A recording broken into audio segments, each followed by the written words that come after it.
Kitu kimoja, namna kupima hii roller. Hii ni roller ya extension cable hii. Sasa nataka nipime resistance ya kila waya.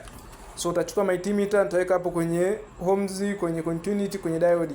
Hapa kuna select. Hii clamp meter yenyewe kuna sehemu ya kuselect. Hapa ni kupima continuity, hapa ni kupima diode, alafu hapa ni kupima resistance.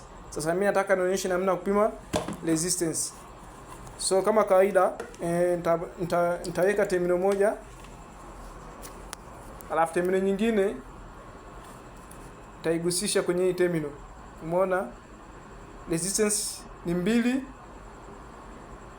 point.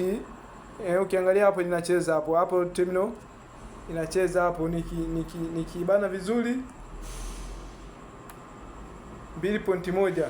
Umeona hii ndio resistance ya cable. Alafu nikihamisha kwenye terminal ya pili, umeona namna kupima resistance. Ukicheki hapa ile haijatulia vizuri.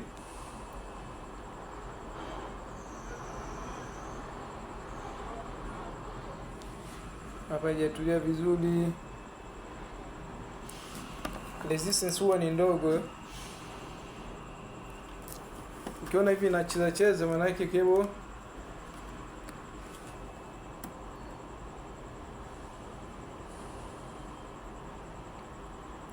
mbona hii inasoma kwenye 4. Sasa hivi ndio namna ya kujua resistance, kwamba kujua cable yako ina resistance ya ngapi. Hivi ndio unaweza ukapima. So cable yoyote, roller yoyote ukiipima utapata resistance.